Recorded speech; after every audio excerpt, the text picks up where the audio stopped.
গোত্রের সব গোত্রের কিন্তু বনু মাখজুমের সর্দার হামজা রাদিয়াল্লাহু আনহু এই কাজটা করলেন এবং বললেন, রুদ্দাহা ইন ইসতাতা, তো যদি ক্ষমতা থাকে আমাকে ঘুষি মেরে ফেরত দে। যদি ক্ষমতা থাকে, রুদ্দাহা ইন ইসতাতা, ক্ষমতা থাকলে আমার গালেও একটা মেরে দেখা। কথাটা কি এরকম আর কি। আবু জাহেল কিছু করতে পারল না। হামজা রাদিয়াল্লাহু আনহু বললেন, ইন্নী উশহিদু আল্লা ইলাহা ইল্লাল্লাহ ওয়া আকুলু মা ইয়াকুল, আমি সাক্ষ্য দিচ্ছি আল্লাহ ছাড়া কোনো মাবুদ নাই, আমার ভাতিজা যা বলে আমিও তাই বলি। রুদ্দাহা ইন ইসতাতা, যদি তোমার ক্ষমতা থাকে তাহলে আমাকে আঘাত করে দেখাও। আজকে থেকে আমি তার দলে, সে যা বলে আমিও তাই বলি। হামজা রাদিয়াল্লাহু আনহু ছুটলেন তার ভাতিজার দিকে, দারুল আরকামে গিয়ে তাকে পেলেন এবং সেখানে গিয়ে বললেন, ইয়া ইবনে আখি, হে আমার ভাতিজা, কুনতু আনসুরুকা বিল হামিয়া, আমি তোমাকে এর আগে আত্মীয়তার সম্পর্কের জন্য প্রোটেক্ট করতাম, ওয়ালান আনসুরুকা লিল ইসলাম, আর আজকে থেকে আমি তোমাকে ইসলামের জন্য প্রোটেক্ট করবো ইনশাআল্লাহ। এই ঘটনায় রাসূল সাল্লাল্লাহু আলাইহি ওয়াসাল্লাম এত খুশি হয়েছিলেন, তিনি হামজা রাদিয়াল্লাহু আনহুকে একদম বুকে জড়িয়ে ধরে চুমু খাইলেন। আর যখন হামজা রাদিয়াল্লাহু আনহু উহুদের মাঠে শহীদ হন, আমাদের নবীজি অঝোর নয়নে কেঁদেছেন। তার শাহাদাতের দৃশ্য যদি দেখতেন, আমরা যদি দেখতে পারতাম, তাকে বর্ষা নিক্ষেপ করে হত্যা করা হয়েছে, বর্ষাটা তার কলিজা ভেদ করে পিছন দিয়ে বের হয়ে গেছে, চোরাগুপ্তা হামলা চালিয়ে, কারণ সামনে থেকে তাকে মারার ক্ষমতা ছিল না। আজকেও ইসলামকে সামন থেকে শেষ করা এত সহজ না, এই জন্য পিছন থেকে সবসময় চক্রান্ত করতে থাকে এরা, কীভাবে কোথায় কি লাগায় দেওয়া যাবে, কীভাবে কী করা যাবে। আর তার কলিজাটা হিন্দা ছিঁড়ে দাঁত দিয়ে কামড়ানোর চেষ্টা করেছিল। এই হচ্ছে আমাদের শেকড়ের পূর্বপুরুষরা। তাই এই ঘটনাটা উমর রাদিয়াল্লাহু আনহু দেখেছিলেন ওই দিন, এই ঘটনাটা উমর রাদিয়াল্লাহু আনহু দেখলেন এবং বাসায় গিয়ে তিনি চিন্তা করতে থাকলেন যে সব ফাসাদের মূল মনে হয় মুহাম্মদ, এই ব্যক্তিদের কারণেই আরবের মধ্যে বিভক্তি সৃষ্টি হচ্ছে, ফিতনা ফাসাদ সৃষ্টি হচ্ছে। তাহলে আমার করণীয় কি? আমিও তো একটা গোত্রের নেতা, তিনি আদি গোত্রের নেতা ছিলেন, তো তিনি খোলা তরবারি হাতে চললেন, এবার তিনি নবীজিকে হত্যা করলেন। ওই যে ঘটনাটা জানেন আপনারা। অধিমধ্যে একজনের সাথে দেখা হলো, সে বললো যে নবীজিকে হত্যা করার আগে তুমি তোমার বোন আর ভগ্নিপতির বাসায় যাও, তারা তো ইসলাম কবুল করেছে। তিনি আসলেন, এসে দরজা যখন নক করলেন, দরজার আড়াল থেকে শুনতে পারলেন ভিতরে তিলাওয়াত হচ্ছে কিছু একটা, সূরা তাহা তিলাওয়াত হচ্ছিল। তাহা মা আনজালনা আলাইকাল কুরআনা লিতাশকা ইল্লা তাযকিরাতান লিমান ইয়াখশা তানজিলাম মিম্মান খালাকাল আরদা ওয়াস সামাওয়াতিল উলা আর রহমান আলাল আরশি ইসতাওয়া। তিনি দরজা খুলে ঢুকলেন এবং জিজ্ঞাসা করলেন, মা কুনতুম তাকরাউন, তোমরা কি পড়ছিলে? বোন অস্বীকার করলো যে আমি কিছু না, তাহাদ্দাসনা বাইনানা, আমরা পরস্পরে কথা বলছিলাম। তখন তিনি বললেন যে ফালা তাকরিবা কুনতু সামিআতু ইন্নাকুমা সাবাতুমা, তিনি বললেন যে আমি শুনেছি তোমরা দুইজনে সাবা হয়ে গেছো, মানে বেদিন হয়ে গেছো, মিথ্যা বলবে না আমার কাছে। তখন তার ভগ্নিপতি বললেন, ইয়া ওমর হাল রাইতা হাক্কান ফি গায়রি দীনি, এই কথাটা বললেন, হে ওমর, তুমি কি ইসলাম ছাড়া অন্য কোনো দিনের মধ্যে হক খুঁজে পেয়েছো? তখন তিনি বুঝতে পারলেন সত্যি সত্যি ইসলাম কবুল করেছে। তিনি মারধর শুরু করলেন, এক পর্যায়ে বোনকে থাপ্পড় মারলেন, রক্তাক্ত হয়ে গেলেন। এবং তার বোন তখন তার নাকের উপরেই বললেন যে শাহিদতু আল্লা ইলাহা ইল্লাল্লাহ ওয়া আন্না মুহাম্মাদান আবদুহু ওয়া রাসূলুহু ইফআল মা শি'তা, তোমার যা ইচ্ছা তুমি তাই করো, আমি সাক্ষ্য দিচ্ছি আমরা যে আল্লাহ ছাড়া কোনো ইলাহ নাই এবং মুহাম্মদ আল্লাহর রাসূল সাল্লাল্লাহু আলাইহি ওয়াসাল্লাম। উমর রাদিয়াল্লাহু আনহু ঠান্ডা হলেন এবং যেহেতু বোনকে মারছেন, একটা ভালোবাসা তো কাজ করে, মাথা যখন ঠান্ডা হলো তিনি জিজ্ঞাসা করলেন যে তোমরা কি পড়ছিলে? তিনি বললেন, আচিন ইয়া উখতি, আমাকে ওই কাগজটা দাও হে আমার বোন, আমি একটু পড়ে দেখি। প্রথমে তিনি দিতে চান নাই, পরে তার ভগ্নিপতি বললেন, তার স্বামী তাকে বললেন যে ইশারা করলেন তাকে দেও, কারণ তারা জানতেন উমর রাদিয়াল্লাহু আনহু একজন স্বচ্ছ মনের মানুষ ছিলেন, মানে হয় হকের পক্ষে নাহলে বাতিলের পক্ষে, মন একদম ফ্রেশ, ভিতরে কোনো প্যাচ নাই, মানে আমাদের মতো না কিন্তু, কিছু কিছু হকে আবার কিছু কিছু বাতিলে, দেখেন না, সুবিধা খোঁজে, আজকে যদি অনুকূল থাকে তাইলে প্রতিকূল থাকলে নাই, এই টাইপের ছিলেন, একদম স্ট্রেট ফরওয়ার্ড, আমি হয় এদিকে আছি না এদিকে। এবার ওমর রাদিয়াল্লাহু আনহু ওই চিরকুটটা পড়া শুরু করলেন, সেখানে ওই সূরা তাহা লেখা ছিল। এবং বলে রাখি, ওই সময় আরবে মেবি, আমি একটু ভুল হতে পারি, 16 থেকে 17 জন পড়াশোনা করতে পারতেন, 16 থেকে 17 জন লেখাপড়া করতে পারতেন, বাকিরা লেখাপড়া করতে জানতেন না। ইভেন আমাদের নবী সাল্লাল্লাহু আলাইহি ওয়াসাল্লামও লিখতে পড়তে জানতেন না, ওমর রাদিয়াল্লাহু আনহু পড়তে জানতেন। তিনি পড়লেন এবং পড়ে বুঝতে পারলেন, যখন তিনি সূরার তেলাওয়াত করতে করতে করতে করতে এই আয়াতে আসলেন, সূরা তাহার দেখবেন প্রায় এই যে 10 থেকে 20-এর মধ্যে আয়াতগুলো আছে, যে তাদেরকে অবকাশ দাও সেই দিন পর্যন্ত, জালেমদেরকে অবকাশ দাও সেদিন পর্যন্ত যখন আল্লাহ পাক তাদের প্রত্যেককে ধরে ধরে হিসাব নেবেন। এই আয়াতগুলো যখন তিনি পড়তে লাগলেন তখন তার হৃদয়টা গলে, মানে আল্লাহর কালাম তো তিনি বুঝতে পারছেন তিলাওয়াত, তিনি আর থাকতে পারলেন, স্থির থাকতে পারলেন না। তিনি একটা কথা বলেন, আমিন হাদা ফাররাত কুরাইশ, কুরাইশরা কি এটা থেকেই পালাচ্ছে? তার ইশারা করলেন যে কুরাইশরা এখান থেকেই পালাচ্ছে। তিনি চোখ দিয়ে দরদর করে পানি পড়তে লাগলো এবং তিনি বললেন, ফুজুনি ইলা রাসূলিল্লাহি ওয়া আসহাবিহি, আমাকে আল্লাহ রসুল এবং তার সাহাবীদের কাছে নিয়ে চলো। আযহাবু ইলাইহি ওয়া আসলিমু, আমি তার কাছে যাবো এবং ইসলাম কবুল করব। তিনি চললেন দারুল আরকামের দিকে। সেখানে ছিলেন হামজা রাদিয়াল্লাহু আনহু, ওই যে কিছুদিন আগে ইসলাম কবুল করছেন। হামজা রাদিয়াল্লাহু আনহু একজনকে পাঠালেন, দরজায় দেখো কে নক করছে। সে গিয়ে দেখলো সাহাবীর নাম সম্ভবত খাব্বাব রাদিয়াল্লাহু আনহু। তিনি দেখলেন ফুটা দিয়ে যে ওমর ইবনুল খাত্তাব দরজার বাইরে তরোয়াল হাতে আছে। তিনি ভয় পেয়ে গেলেন, ভিতরে এসে বললেন, ক্বাদ জাআ ইবনুল খাত্তাব বিসাইফ, ইবনুল খাত্তাব তরবারি হাতে এসেছে।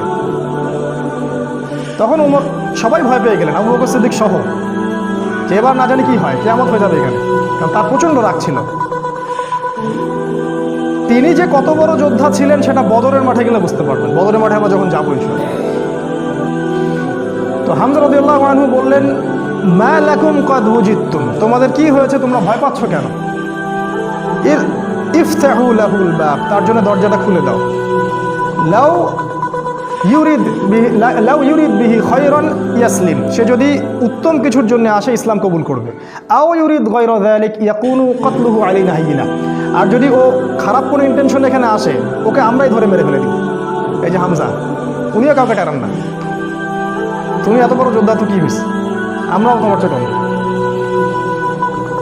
তো তিনি ওমর রাদিয়াল্লাহু আনহুর কলারটা ধরে ভিতরে নিয়ে আসলেন, নিয়ে এসে দরজার সাথে ঠেকিয়ে দিয়ে বললেন যে, আলা তানতাহি হাত্তা ইয়ানজিলাল্লাহু বিকা কারিয়া, আলা তানতাহি হাত্তা ইয়ানজিলাল্লাহু বিকা কারিয়া, তুমি কি ততদিন পর্যন্ত বিরত হবে না যতদিন না আল্লাহ পাক তোমার উপরে কোনো শাস্তি আযাব পাঠাচ্ছেন আসমান থেকে? এভাবে তিনি ধমক দিলেন আর কি। ওমর রাদিয়াল্লাহু আনহু ঠান্ডা হলেন, কারণ উনি তো ইসলাম কবুল করতে সেখানে আসছেন। এরপর রাসূল সাল্লাল্লাহু আলাইহি ওয়াসাল্লাম সেখানে বের হলেন। তিনি রাসূলের সামনে দাঁড়িয়ে, ওমর ইবনুল খাত্তাব রাসূল সাল্লাল্লাহু আলাইহি ওয়াসাল্লামের সামনে দাঁড়িয়ে বললেন, ইয়া রাসূলুল্লাহ, হে আল্লাহর রাসূল, জিতুকা উমিনু বিল্লাহি ওয়া রাসূলিহি, আমি আল্লাহ এবং তার রাসূলের প্রতি ঈমানদার হয়েই এখানে এসেছি। ওয়া বিমা জিতা বিহি মিন ইনদিল্লাহ, এবং আপনি আল্লাহর পক্ষ থেকে যে কিতাব নিয়ে আসছেন তার প্রতি ঈমানদার হয়েই আমি এখানে আসছি। কালিমার সাক্ষ্য দিলেন, রাসূলকে বুক ভরে বললেন যে এর আগ পর্যন্ত আমি ইসলামের যে বিরোধিতা করেছি, আজকের পর থেকে আমি ইসলামের পক্ষের শক্তি হয়ে কাজ করবো ইনশাআল্লাহ। আর তোমরা ইসলাম আমার আগে কবুল করে যত নেকি কামাই করেছো, আজকে থেকে ইনশাআল্লাহ আমি তোমাদেরকে টক্কর দিব ইনশাআল্লাহ। তিনি ঘর থেকে বের হয়ে গেলেন। প্রথমে গেলেন আবু জেহেলের বাসায়। আবু জেহেলের বাসায় নক করে বললেন, হাল আলিমতা আন্নী কদ আসলামত, তুমি কি জানো যে আমি ইসলাম কবুল করেছি? বুকের পাঠা দেখছেন? দিন পালন করে বাসায় বলতেই পারে না যে আমি কোরআন সুন্নাহ ফলো করছি, আমি দিন পালন করছি। বাপের ভয়, মায়ের ভয়, সরকারের ভয়, নেতা খাতার ভয়, কত ভয়। আমাদের বাপদাদা কি আসলে এরকম ছিলেন? কিন্তু আবু জেহেলের বাসায় গিয়ে বললেন, তুমি কি হাল আলিমতা আন্নী কদ আসলাম, আবু জেহেল তুমি কি জানো না যে আমি ইসলাম কবুল করছি? আবু জেহেল আকাশ থেকে পড়লো, হাল ফাআলতা হাদা, তুমি কি সত্যি এটা করেছো? লা তাফআল, এটা করিও না। ও ভয় পেয়ে যাচ্ছে, কারণ এ তো ইসলামে গেলে খবর আছে আমাদের। তখন উনি চোখ মুখ বড় করে বলেছেন, বাল ফাআল, আমি অবশ্যই ইসলাম কবুল করেছি। এরপরে গেলেন ওয়ালিদ বিন মুগীরার বাসায়, ওখানে একই কথা বললেন। তারপর আরেক কাফেরের বাসায় আরেক একই কথা বললেন। এরপর আসলে কাবা ঘরে, কাবা ঘরে এসে বললেন যে, ইয়া আইয়ুহান নাস, হে লোক সকল, ইলামু আন্নী কদ আসলাম, তোমরা জেনে রাখো আমি ইসলাম কবুল করেছি। ওয়া আন শাহিদতু আল্লা ইলাহা ইল্লাল্লাহ ওয়া আন্না মুহাম্মাদুর রাসূলুল্লাহ, আমি সাক্ষ্য দিয়েছি আল্লাহ ছাড়া কোনো মাবুদ নাই, মুহাম্মদ সাল্লাল্লাহু আলাইহি ওয়াসাল্লাম আল্লাহর বান্দা এবং রাসূল। এরপরে লোকজন তাকে মারা শুরু করলো, সবাই তাকে মারা শুরু করলো। পারতেছিল না তার সাথে, তিনি একাই 8-10 জনকে ডিফেন্ড করতেছিলেন। এক পর্যায়ে সেখানে আরও কিছু গোত্রনেতা আসে এবং তাদের মারামারিটা বন্ধ করে দেয়। এবার দেখেন, মারামারি বন্ধ করে দিয়ে একজন ওমর রাদিয়াল্লাহু আনহুকে বলছিলেন যে, আফালা কুনতা কাতামত, ওমর তুমি কি চুপ থাকতে পারতে না? এই যে আমাদের হিকমা আছে না, চুপ থাকো। ওমর তুমি কি চুপ থাকতে পারতে না? ওমর ইবনুল খাত্তাব বলছেন, ওয়াল্লাহি লা আকতুমুল হাক্কা ওয়া হুয়া আলামু, যখন আমি সত্য জেনেছি, আল্লাহর কসম করে বলছি আমি সত্যকে গোপন রাখবো না।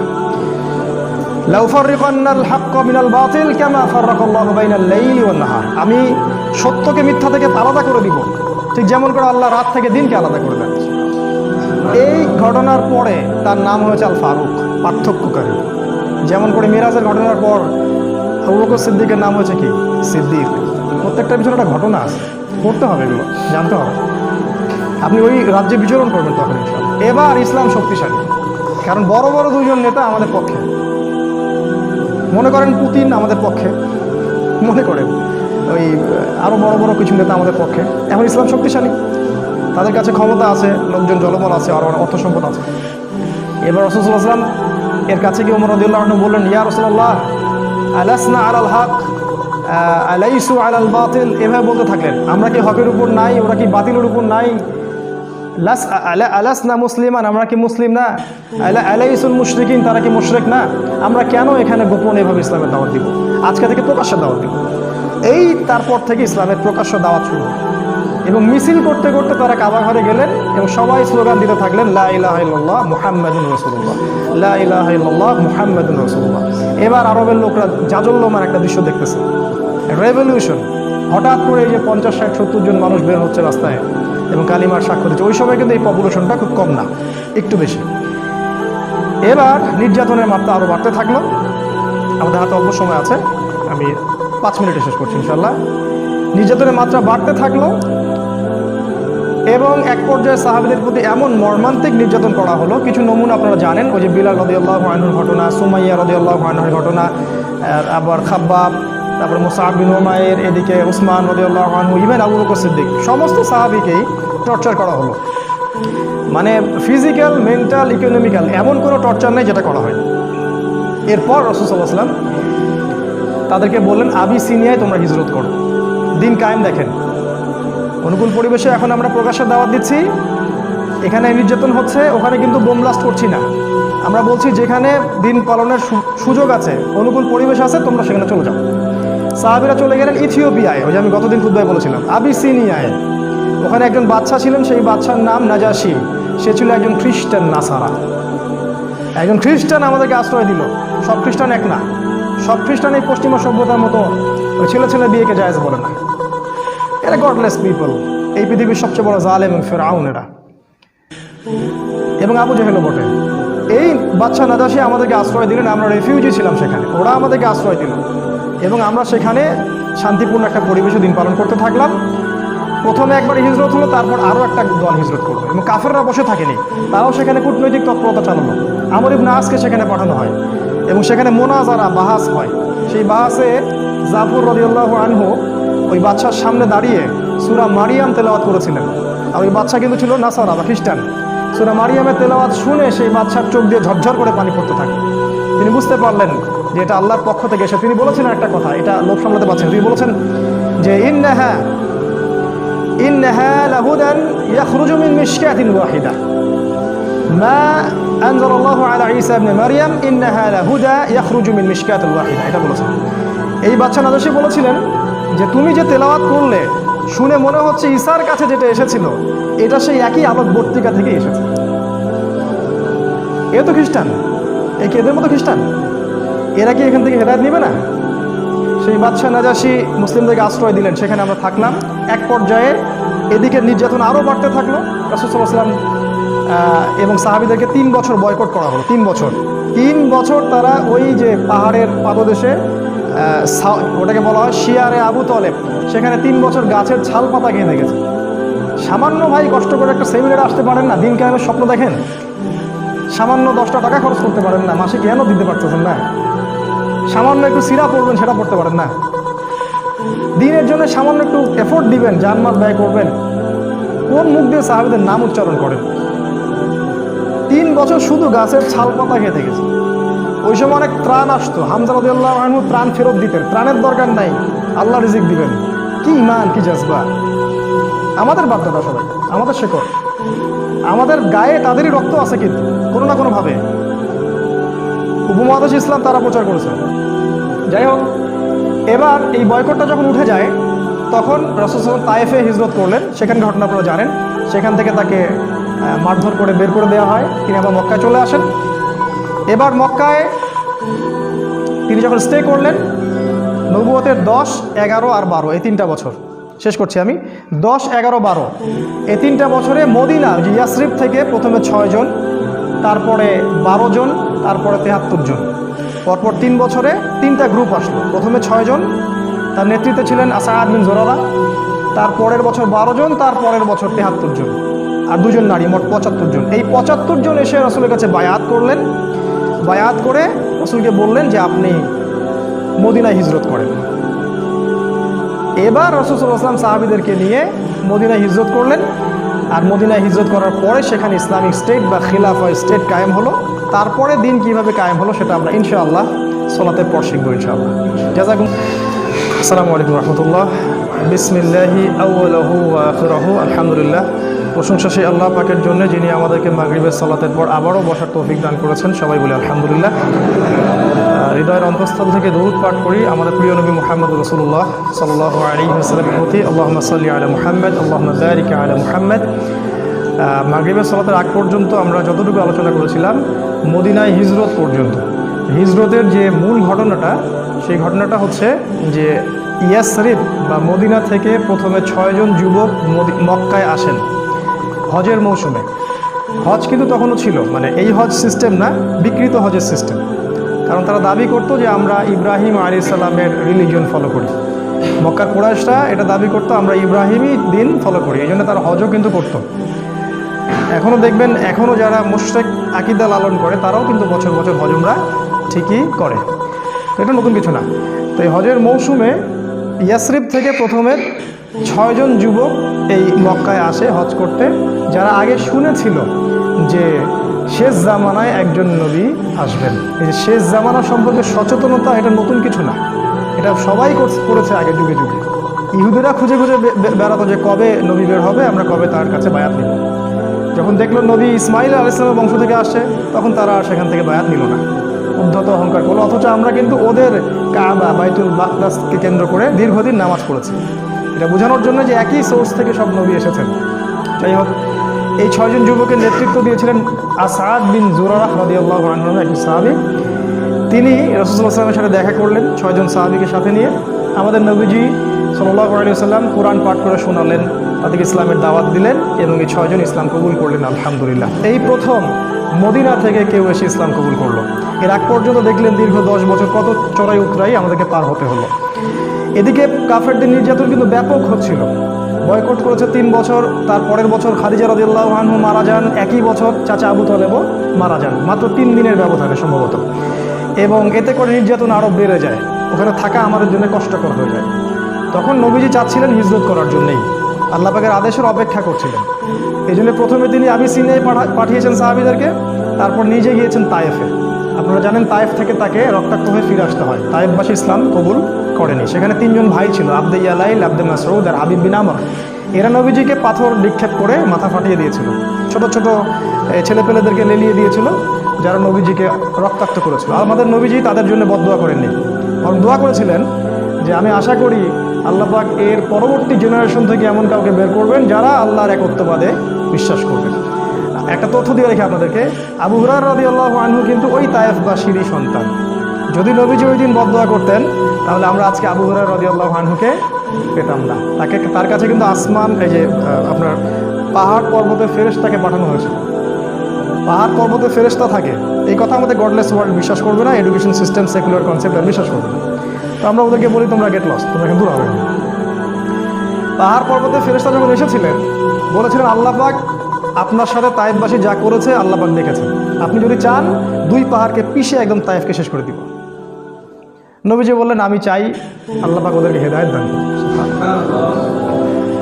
তো যাই হোক, এরপরে নবীজি হিজরতের অপেক্ষা করছিলেন, এই সময় ঘটনাটা ঘটে। 6 জন ইয়াসরিবের যুবক আসেন, তারা ইসলাম কবুল করেন। তারপর তাদেরকে আবার নবীজি পাঠিয়ে দেন, মদিনায় পাঠিয়ে দেন, বলেন তোমরা ওখানে দাওয়াতি কাজ করতে থাকো।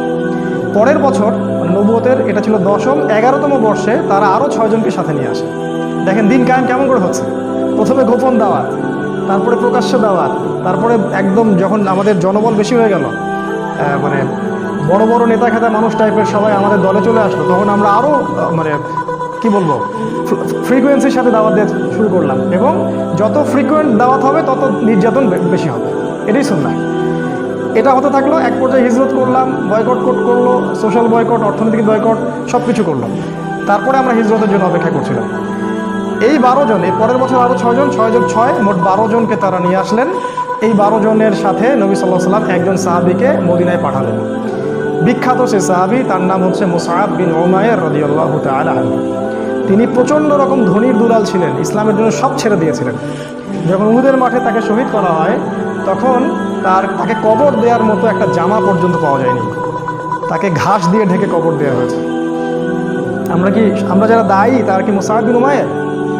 বাংলাদেশে লক্ষ লক্ষ এই যে সিজনে বক্তব্য হবে, এরা কি সবাই মুসআব বিন উমাইর?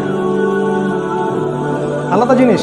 এই দায়ী ইসলামের ইতিহাসের প্রথম দায়ী। কুইজ আসবে আপনাদের, অনেক সময় জিজ্ঞাসা করে অনেকে, দেখবেন ইসলামের ইতিহাসে প্রথম দায়ীকে, এই মুসআব বিন উমাইর রাদিয়াল্লাহু আনহু।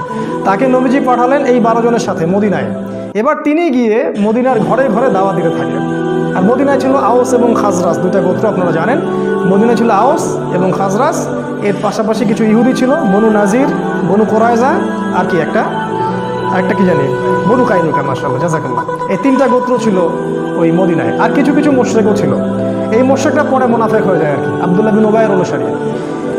তো তিনি ঘরে ঘরে দাওয়াত দিতে থাকলেন এবং মাশাআল্লাহ, আল্লাহ পাক দাওয়াত কবুল করলেন। এবং আস্তে আস্তে আস্তে আস্তে প্রায় 70-75 জন মানুষ ইসলাম কবুল করলেন, মাশাআল্লাহ। প্রত্যেকেই এই মুসআব বিন উমাইর রাদিয়াল্লাহু আনহুর মাধ্যমে ইসলামের হেদায়েতটা পেলেন। চিন্তা করেন, তাকে আল্লাহ পাক কিয়ামতের মাঠে কি নেকিটা দিবেন ইনশাআল্লাহ। এবার ওখানে হিজরত করার পটভূমি রচিত হলো। মানে এমন কোনো জায়গায় যাওয়া যাবে না দিনের ব্যাপারটা নিয়ে হিজরত করে, যেখানে আমাদের লোকাল সাপোর্ট নাই। প্রতিটা জায়গায় আপনি একটা দলিল পাবেন। একটু ঠান্ডা মাথায় চিন্তা করেন, দেখেন নবী কীভাবে দিন কায়েম করেছে। ওখানে লোকাল সাপোর্ট পেলাম, আওয়াস এবং খাজরাজ তারা ইসলাম কবুল করলো। এবার নবুয়তের 13তম বর্ষে এই 75 জন, 73 জন পুরুষ আর 2 জন নারী। যদি জিজ্ঞাসা করি, ভাইয়া 2 জন নারীর একজনের নাম বলো, হয়তো বলতে পারবেন, জানা উচিত ছিল। ক্যাটরিনা কাইফকে তো সবাই চিনে, তাই না? সাকিবের স্ত্রীর নাম জানে, নুসাইবা, একজনের নাম হচ্ছে নুসাইবা রাদিয়াল্লাহু আনহা, তিনিও উহুদের মাঠে যুদ্ধ করেছেন বীর বিক্রমে। আরেকজনের নাম আসমা, তিনিও মাশাআল্লাহ একজন বলিষ্ঠ সাহাবী ছিলেন। ইনি আবু বকর সিদ্দিকের মেয়ে না, আরেকজন। তো এই 2 জন নারী আর 73 জন পুরুষ রাসূলের কাছে আসলেন নবুয়তের 13তম বর্ষে। এবার এই বায়াত হচ্ছে। বায়াত তো বোঝেন, আমাদের এই মানে দল সংগঠন বা পীর মুরিদের বায়াত না, এটা বায়াত 2টা ক্ষেত্রে হয়, এক নবীর হাতে অথবা ইসলামী রাষ্ট্রপ্রধানের হাতে। এই 2টা সেক্টরে বায়াত হচ্ছে ইসলাম, অন্য কোনো সেক্টরে বায়াত হয়নি। At the same time Abu Bakr Siddiq বায়াত নিচ্ছেন, অন্য সাহাবীরাও বায়াত নিচ্ছেন, এমন কোনো ঘটনা নাই। ইসলামী স্টেটের খলিফা যিনি হবেন, তার হাতে আপনি বায়াত নেবেন, জনগণ মৌখিক স্বীকৃতি দেবেন। আর নবীর হাতে সবাই হাতে হাত রেখে বায়াত নিতেন, মহিলারা বাদ দিয়ে। বায়াত কিসের উপর হলো? 6টা বিষয়ের উপরে। বিষয়গুলো একটু বলি। 1 নাম্বার, তারা আল্লাহর নবীর হাতে বায়াত করলেন হাতে হাত রেখে, যে আমরা আপনার কথা শুনবো এবং মানব। যারা অ্যাসোসিয়েশন করতে চান, ফাউন্ডেশন করেন বা দিন কায়েম করতে চান, ছোট স্কেলে হোক আর বড় স্কেলে হোক, যেই নেতা হোক না কেন, সে হাফসি গোলামও হোক না কেন, সে যদি কোরআন এবং সুন্নাহ অনুযায়ী আপনাদেরকে পরিচালিত করে, তার কথা আপনাকে শুনতে হবে, মানতে হবে। প্রথম বায়াতের এটা সেক্টর ছিল। আমরা হাতে হাত রেখে বায়াত করতে বলিনি, শিক্ষাটার কথা বলছি। না হলে কোনো অ্যাসোসিয়েশন, কোনো সংগঠন, কোনো ফাউন্ডেশন বা কোনো দাওয়াতি কাফেলা টিকবে না, অসম্ভব। শ্রবণ আনুগত্য নাই, সামি'না আতা'না নাই, টিকবে না। 2 নাম্বার, তারা বায়াত করেছিলেন যে আমরা সুখে অথবা দুঃখে, সচ্ছল অসচ্ছল উভয় অবস্থায় আল্লাহর পথে দান করব, ব্যয় করব। চিন্তা করেন। 3 নাম্বার বলেছে আমরা সৎ কাজের আদেশ করব। 4 নাম্বার, অসৎ কাজে নিষেধ করব। 5 নাম্বার, সত্য প্রচারে নিন্দুকের নিন্দার পরোয়া করব না। চিন্তা করতে পারেন কি বিষয়ের বায়াত হচ্ছে। সত্য প্রচারে কারো নিন্দার পরোয়া আমরা করব না। 6, আমরা আপনাকে হে নবী এমনভাবে প্রোটেক্ট করব, হেফাজত করব মদিনায় ইনশাআল্লাহ, যেভাবে আমরা আমাদের স্ত্রী সন্তানদেরকে হেফাজত করি। এই 6টা বিষয়ের উপর তারা হাতে হাত রেখে বায়াত করলেন এবং তারা জিজ্ঞাসা করলেন যে ইয়া রাসূলুল্লাহ, এগুলো করলে আমরা কি পাবো? রাসূল সাল্লাল্লাহু আলাইহি ওয়াসাল্লাম বলেন, আল জান্নাত, তোমরা জান্নাত পাবে। এবার নাজিল হলো সূরা তাওবার 111 নম্বর আয়াত। ওই যে নিশ্চয়ই আল্লাহ মুমিনদের জান মাল ক্রয় করেছেন এই জান্নাতের বিনিময়ে। এই হলো আয়াতের পটভূমি। ইন্নাল্লাহা আশতারা মিনাল মুমিনিনা আনফুসাহুম ওয়া আমওয়ালাহুম বিআন্না লাহুমুল জান্নাহ। যখন আপনি এই বিষয়গুলো জানবেন, তখন কোরআন হাদিস পড়ে মজা পাবেন, কখন কোনটা কোন জায়গায় আসছে। এবার নবীজি হিজরত করলেন, একা না, তিনি সবার শেষে গেলেন, প্রথমে সাহাবীদেরকে পাঠিয়ে দিলেন। নেতা যে হবে সে আগে বিপদ ফেস করবে, তার অনুসারীদেরকে সে আগে সিকিউর জায়গায় নিয়ে যাবে, তারপর সে যাবে। একজন নেতাকে হতে হবে আত্মত্যাগী, আগে কর্মীদের স্বার্থ দেখতে হবে, তাদের মেন্টালিটি বুঝতে হবে, কার মানসিকতা কি, কার মধ্যে কি পটেনশিয়াল আছে। তিনি যাকে তাকে দাওয়াত দিতে পাঠান নাই, মুসআব বিন উমাইরকেই পাঠিয়েছেন, কারণ তিনি জানতেন যে তার মধ্যেই যোগ্যতাটা আছে। তারপর তিনি হিজরত করলেন। আপনারা জানেন ওই হেরা গুহায় কি হলো, গারের সাউরে কি হলো, এদিকে 100 উটের ঘোষণা হলো, ধরে আনতে পারলে 100 উট দেওয়া হবে। আল্লাহ পাক তাকে নিরাপদে পৌঁছে দিলেন মদিনায়। এইবার মদিনায় গিয়ে ইসলামিক স্টেট কায়েম হলো। কিভাবে? আওস এবং খাজরাজের সাহাবীরা আনুগত্য করলেন এবং রাসূল সাল্লাল্লাহু আলাইহি ওয়াসাল্লামকে ইসলামিক স্টেটের প্রেসিডেন্ট বানিয়ে দিলেন। আল্লাহ পাক এই ওয়াদাটা করেছিলেন, সূরা নূরের 55 নম্বর আয়াতটা পড়ে দেখবেন। আল্লাহ পাক আগেই বলেছিলেন যে ওয়া'আদাল্লাহুল্লাযীনা আমানু ওয়া আমিলুস সালিহাতি লা ইস্তাখলিফান্নাকুম ফিল আরদ কামা ইস্তাখলাফাল্লাযীনা মিন ক্বাবলিকুম। আয়াতটা শুনেন, আল্লাহ পাক বলছেন নিশ্চয়ই আল্লাহ ওয়াদা করেছেন যারা ঈমানদার এবং যারা সৎ আমল করে যে আল্লাহ পাক তাদেরকে অবশ্যই খেলাফত দান করবেন। সূরা নূর 55 নম্বর আয়াত। খেলাফত পাওয়ার শর্ত এটা, আপনাকে ঈমানদার হবে, প্রকৃত আমল সালেহ করতে হবে। আর একটা বড়, শেষের দিকে আরও 2টা শর্ত আছে। এক, আল্লাহর সাথে শিরিক করা যাবে না। আর 2 নম্বর, আল্লাহ যখন ক্ষমতা দিবেন তখন ইনসাফ ছাড়া অন্য কোনো দুর্নীতি করা যাবে না, তাহলে শক্তি নষ্ট হয়ে যাবে, খেলাফত চলে যাবে, যেটা হয়েছে এখন আমাদের। খেলাফা কায়েম হয়ে গেল এবং ওখানে ইহুদিদের সাথে একটা চুক্তি হলো। আওস খাজরাজ ইহুদি সবার সাথে একটা চুক্তি হলো, কারণ ওরা ইসলামিক স্টেটের মধ্যে চলে আসলো। ওরা পছন্দ করেনি নবীকে, তারপরেও তাদেরকে সেখানে থাকতে তারা বাধ্য হলো। এবং মুশরিক যারা ছিল ওখানকার, তারা মুনাফিক হয়ে আব্দুল্লাহ বিন উবাইয়ের নেতৃত্বে ইসলামের শত্রুতা করতে থাকলো। তারা বাহ্যিকভাবে ইসলাম কবুল করলো ঠিকই, কিন্তু অভ্যন্তরীণ দিক থেকে তারা ইসলামকে পছন্দ করেনি। আর আমাদের নবী এই সনদটার নাম দিয়েছিলেন মদিনা সনদ। আজকে যদি প্রতিটা মুসলিম দেশ, অ্যাটলিস্ট মুসলিম দেশ মদিনা সনদ অনুযায়ী চলতো, তাহলে আমাদের সমাজের অবস্থা আজকে এমন হতো না। মুখে খালি বলি আমরা মদিনা সনদ, কোনো মদিনা সনদের এগুলা বাস্তবায়ন না, সবই বোগাস, আইওয়াশ, খালি মানুষকে ধোকা দেওয়া। এরপর কি হলো? এরপরে আমরা কিন্তু দেখেন স্টেট পেলাম। দেখেন ইসলামিক আইন বাস্তবায়ন কখন হলো? যখন আমরা স্টেট পেলাম। তারপরে মক্কায় কোনো ইসলামিক আইন বাস্তবায়ন করলেন না নবীজি। মক্কায় যখন সাহাবীদেরকে নির্যাতন করা হচ্ছিল, সাহাবীরা বলছিলেন আমাদেরকে যুদ্ধের অনুমতি দেন ইয়া রাসূলুল্লাহ, আমরা আল্লাহর পথে যুদ্ধ করবো এই মুশরিকদের বিরুদ্ধে। আমাদের নবীজি কিন্তু বলছেন সবর করো, ইসবির ইয়া আলা ইয়াসির ইন্নামা ওয়াইদাকুমুল জান্নাহ, তোমরা ধৈর্য ধরো, তোমাদের জন্য জান্নাত আছে। ওই সময় ধৈর্যটাই ছিল আমাদের জিহাদ, কারণ মক্কায় আমাদের এরকম পরিবেশ ছিল না। কখন কি করতে হবে দিন কিয়ামের ক্ষেত্রে বুঝতে হবে। মদিনায় গিয়ে আমরা পেলাম ইসলামিক স্টেট, আমাদের স্টেট, আমাদের সার্বভৌমত্ব, মদিনার চুক্তি হয়ে গেল।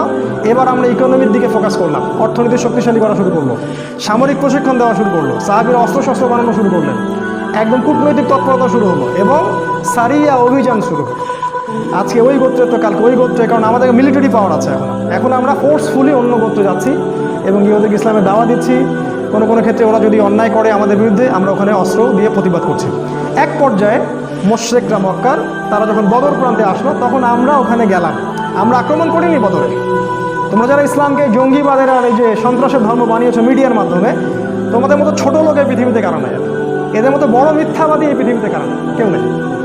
বদরে ওরা আক্রমণ করেছিল, আমরা ডিফেন্ড করেছি প্রথম, এবং ওদের সৈন্য সংখ্যা ছিল 1000, আমাদের মাত্র 300 জন। ওদের 70টা উট, এতগুলা ঘোড়া, আমাদের মাত্র 2টা ঘোড়া। অসম যুদ্ধ, কোনো ক্যালকুলেশনই মিলবে না যুদ্ধ। তারপরে আল্লাহ পাক ওই যুদ্ধে আমাদেরকে বিজয় দান করে। যুদ্ধের ঘটনা অনেক ডিটেলস আজকে বলার সময় নাই, এতটুকু বলছি, ওই যুদ্ধে আল্লাহ পাক ফেরেশতাদেরকে দিয়ে আমাদেরকে সহযোগিতা করেছে। যদি আজও সেই ঈমান, সেই আমল, সেই তাকওয়া থাকে, সেই ইসলাম থাকে, আজকেও আল্লাহ পাক ফেরেশতাকে নামায় আমাদেরকে হেল্প করতে পারেন ইনশাআল্লাহ। এবং সেটা হচ্ছেও পৃথিবীতে। দেখবেন বিভিন্ন জায়গায় অনেক মুসলিম ভাই যারা দীর্ঘদিন ধরে এই কুফফার, এই ফাসেক আর জালেমদের বিরুদ্ধে দাঁড়িয়ে আছে, আপনি দেখবেন তাদের হাতে এমন কোনো অস্ত্রশস্ত্র নাই, কিন্তু তারপরেও বড় বড় পরাশক্তিরা ওদের সামনে মাথা নত করতে বাধ্য হচ্ছে। দেখছি না আমরা একটা মিডিয়ার মাধ্যমে। এখন আল্লাহ পাক সাহায্য করেন। আল্লাহ পাক সূরা আনআমে, সূরা আনফালের মধ্যে বলেছেন যে আল্লাহ পাক প্রায় 5000, 3000 ফেরেশতা আল্লাহ পাক পাঠিয়ে দিয়েছিলেন সেদিন মুসলিমদের সহযোগিতা করার জন্য। আল্লাহ পাক চাইলে আরও 1000 পাঠাতে পারতেন। আল্লাহ বলেছেন এই কথাগুলো। বদরে জিতলাম আমরা, এবং শোচনীয় পরাজয় ওদের। 70টা বড় বড় নেতাকে শেষ করে দেওয়া হয়, একটাকেও বাকি রাখা হয়নি। আর বলে দেই, এই মক্কায় কিন্তু নবীজি এদের নাম ধরে ধরে বদদোয়া করেছিলেন, আপনারা হয়তো জানেন। মক্কায় নবীজি এদের নাম ধরে ধরে বদদোয়া করেছেন, আল্লাহ একে দেখে নিও, একে দেখে নিও, একে দেখে নিও। তাই আজকে যারা ইসলামের বিরুদ্ধে শত্রুতা করছেন, আলেম ওলামাদেরকে ঢুকাচ্ছেন ভিতরে, তাদের বদদোয়া খুব খারাপ জিনিস। এই বদদোয়া থেকে বেঁচে থাকবে। আপনার মসনদ গুঁড়া গুঁড়া হয়ে যাবে বদদোয়া। আপনাদের মসনদ, অহংকার, এই যে জুলুমের ভিত্তিতে গড়া এই সাম্রাজ্য একটা বদদোয়া চুরমার হয়ে যাবে ইনশাআল্লাহ। আলেম ওলামাকে এইভাবে কষ্ট দিবেন না। আজকে এগুলো বলার কেউ নাই, বলতে হচ্ছে আমাদেরকে। নবী সাল্লাল্লাহু আলাইহি ওয়াসাল্লাম নাম ধরে ধরে দোয়া করেছিলেন, সবগুলো লাশ বদরের কূপে পাওয়া গেছে। আপনারা জানেন, ছোট ছোট কচি কাঁচা সাহাবি, বয়স 12, 13, 14, এরা আবু জেহেলের গলা কেটে হত্যা করেছে। আব্দুল্লাহ বিন মাসউদ তার গলাটা নিয়ে এসে রাসূলের সামনে দিয়ে দিয়েছে, এই যে আবু জেহেলের মাথা শেষ, সব বড়াই দম্ভ শেষ, জাহান্নামে চলে গেল। এর পরের বছর তারা উহুদে আসলো প্রতিশোধ নিতে। এবারও আমরা যুদ্ধে জিতছিলাম, গুটিয়ে নিচ্ছি আমি, এবারও কিন্তু আমরা যুদ্ধে প্রায় জিতেই গিয়েছিলাম। নবীজি বলেছিলেন, এই পাহাড় থেকে তোমরা 50 জন নামবে না, যদি দেখো আমাদেরকে পাখি ঠোকরাচ্ছে লাশের উপরে, তারপরেও তোমরা এই 50 জন এখান থেকে নামবে না। নেতার আদেশ, ভালো করে দেখেন। আমি বারবার বলছি, আপনার নেতা যেই হোক না কেন, সে যদি কোরআন সুন্নাহর অনুকূলে আদেশ করে, আপনি আল্লাহর ওয়াস্তে সেটা মানতে বাধ্য। কেন? না হলে ইসলামের ক্ষতি হয়ে যাবে, দ্বীনের ক্ষতি হয়ে যাবে। ওই 50 জন দেখলেন যে যুদ্ধে আমরা প্রায় জিতেই গেছি, আল গানিমা বলে তারা ওখানে দৌড়ানো শুরু করলেন। আর এই সুযোগের অপেক্ষা করছিলেন কে? খালিদ বিন ওয়ালিদ। তখন তিনি ইসলাম কবুল করেননি। তিনি পিছন দিক থেকে ঘোড়সাওয়ার নিয়ে আসলেন এবং একেবারে কচু কাটা বলতে যা বোঝায়, একদম ছিন্ন ভিন্ন হয়ে গেল যুদ্ধের ময়দান। সমস্ত সাহাবী বিচ্ছিন্ন হয়ে পড়লেন। ইভেন আমাদের নবী সাল্লাল্লাহু আলাইহি ওয়াসাল্লামও একা হয়ে পড়লেন।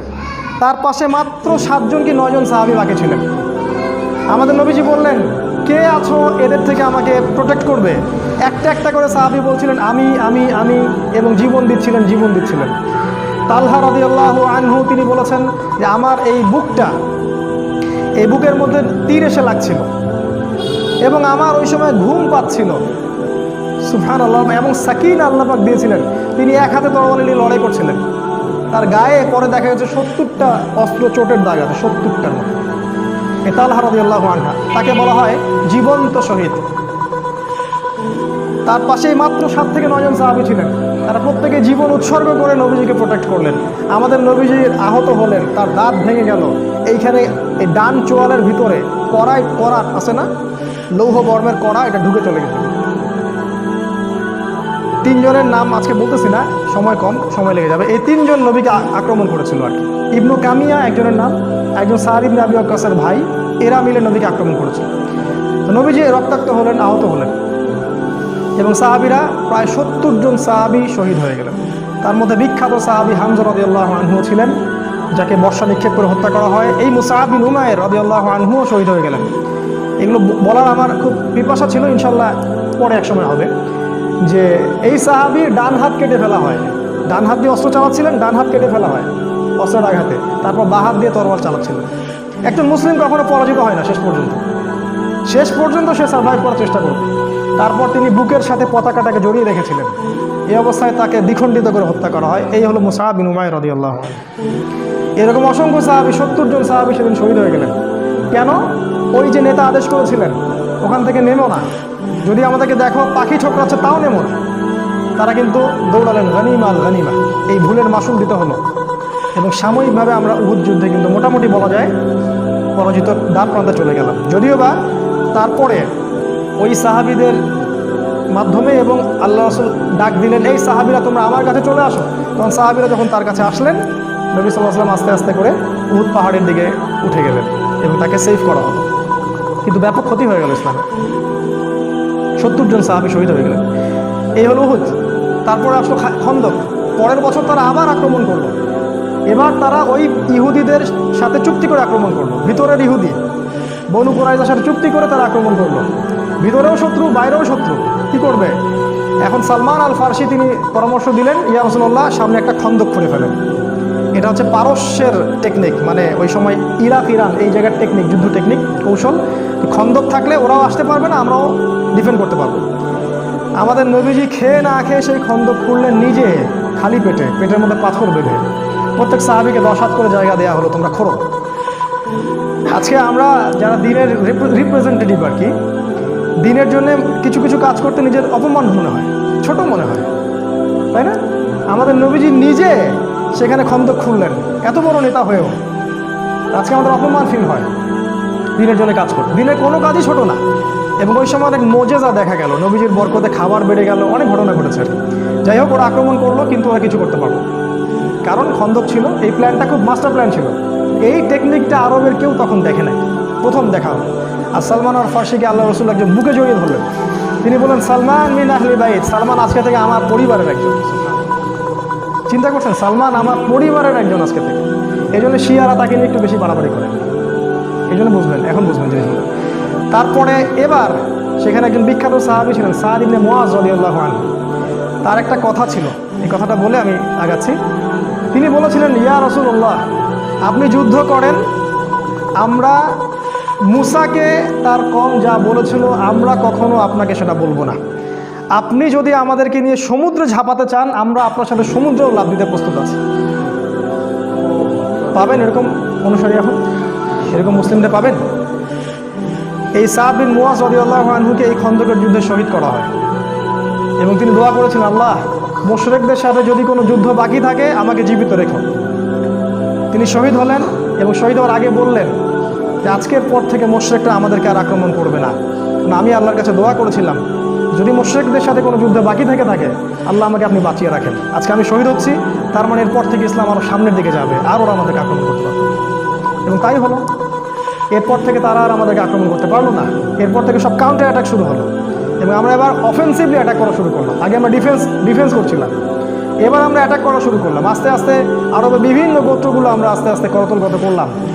এবং 6ষ্ঠ হিজরিতে গিয়ে নবী সাল্লাল্লাহু আলাইহি ওয়াসাল্লাম ওই যে ওমরা করতে যেতে চাইলেন, তারা পথ আটকে দিল।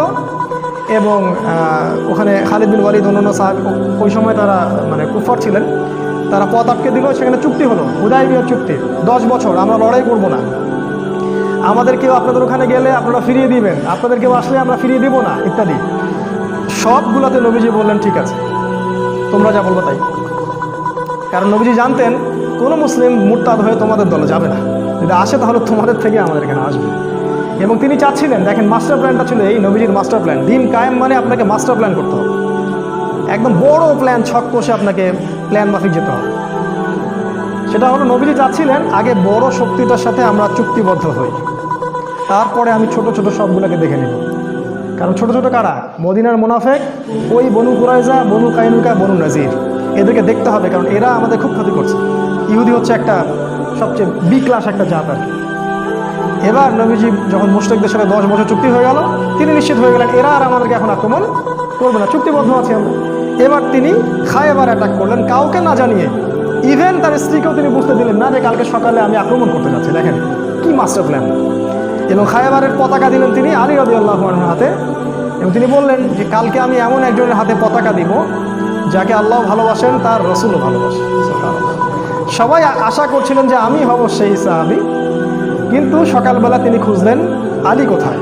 ওই ছোট্ট আলী যার কথা বললাম প্রথম, বড় হয়ে গেছে এখন। উনি ইসলামের এমন কোনো যুদ্ধ নাই যেখানে রসুলের পাশে ছিলেন না, বদরেও, উহুদে, সব জায়গায়। আমাদের বাচ্চাদেরকে আলীর মতো তৈরি করতে হবে রাদিয়াল্লাহু আনহু। তো তাকে পতাকা দেওয়া হলো এবং বলা হলো যে তোমার দ্বারা যদি একটা ব্যক্তিও হেদায়েত পায় তাহলে সেটা হবে লাল উট কোরবানি করার চেয়ে বেশি নেকির কাজ। এখানে একটা ঘটনা ঘটে। আলী রাদিয়াল্লাহু আনহু যেটা দুর্গ জয় হচ্ছিল না, সেই দুর্গে একজন সেনাপতি ছিল, তার নাম হচ্ছে মারহাব। এই মারহাব এত বড় যোদ্ধা ছিল যে একাই সে 10-20 জনের সাথে লড়তে পারত।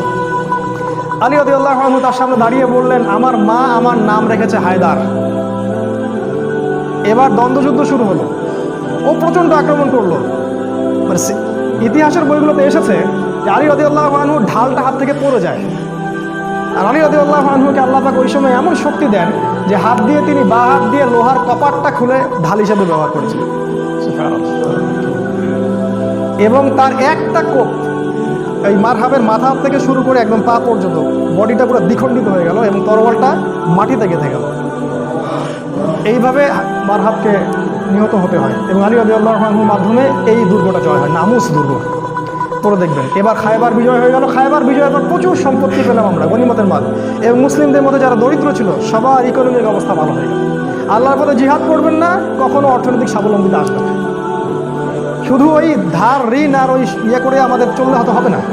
যেদিন থেকে এই উম্মাহ জিহাদ ছেড়ে দিয়েছে ওই দিন থেকে আমরা আজকে দাস হয়ে গেছি। একসময় যারা আমাদেরকে ট্যাক্স দিত, জিজিয়া দিত, আমাদের শেল্টারে বড় হতো, এরাই আজকে আমাদেরকে ঋণ দেয়, লোন দেয়, ওদের লোনে আমরা রাষ্ট্র চালাই। আর সব দেয় চড়া সুদে।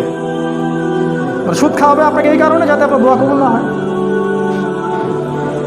আমি আজকে একটা হাদিস পড়েছি, 1 মিনিট, আমি এটা আগে কখনো পড়িনি। সেটা হচ্ছে সুদখোরদেরকে আমি শুধু সতর্ক করার জন্য বলছি, যারা রিবার সাথে সম্পৃক্ত থাকবে এবং বিনা তওবায় মারা যাবে, আল্লাহ পাক তাদেরকে যে শাস্তিটা দিবেন কিয়ামতের মাঠে সেটা হচ্ছে, দেখেন, তাদের পেটটা ফুলে থাকবে উঁচু, এবং ফেরাউনের যে অনুসারীরা ছিল, ফেরাউনের অনুসারীরা, এই তথ্যটা আমি আগে পাইনি, ফেরাউনের অনুসারীরা জাহান্নামে এই সুদখোরদেরকে মারিয়ে মারিয়ে মারিয়ে জাহান্নামে যাবে। ফেরাউনের অনুসারীদের পায়ের তলে এদেরকে পিষ্ট করে জাহান্নামে দেওয়া। কত বড় মানে অপমানজনক শাস্তি! কারণ কি? কারণ এই রিবার মাধ্যমে পুরো বিশ্বে একটা ফেরাউনি অর্থনৈতিক দাসত্ব সৃষ্টি করা হয়েছে। একই জিনিস ফেরাউন যা করেছে, রিবার মাধ্যমে এটা তাই করা হয়েছে। তো এবার সচ্ছলতা চলে আসলো। তারপরে দেখেন, এবার নবী সাল্লাল্লাহু আলাইহি ওয়াসাল্লাম পররাষ্ট্রনীতি শুরু করলেন। রোমের সম্রাটকে দাওয়াত দিচ্ছেন, ওইদিকে হিরাক্লিয়াসকে দাওয়াত দিচ্ছেন, মিশরে দাওয়াত দিচ্ছেন। আস্তে আস্তে এটা এক্সপ্যান্ড করলেন। আগে ছিল শুধু মদিনায়, এখন চলে গেল পুরো বিশ্বব্যাপী। কীভাবে দিন কায়েম হচ্ছে দেখেন, লেভেলগুলো দেখেন। এবার দলে দলে মানুষ ইসলামের দিকে আসতে থাকলো, দলে দলে মানুষ। এর মধ্যে কিছু বিচ্ছিন্ন ঘটনা ঘটেছে, যেমন বীরে মাউনার ঘটনা, তারপরে আপনার ওই যে 70 জন সাহাবীকে ট্র্যাপে ফেলে হত্যা করা হয় সেটার ঘটনা। অনেক ঘটনা ঘটেছে যেখানে অনেক সাহাবীকে কিন্তু ওই কাফের মুশরিকরা অনেক ট্র্যাপ সৃষ্টি করে মেরে ফেলেছে। ওই যে খুবাইব রাদিয়াল্লাহু আনহু, তাকে শুলে চড়িয়ে হত্যা করা হয়েছে, অনেক সাহাবীকে মেরে ফেলা হয়েছে। কিন্তু তারপরেও ইসলাম থেমেছিল না, মানুষ দলে দলে ইসলাম কবুল করতে থাকলো।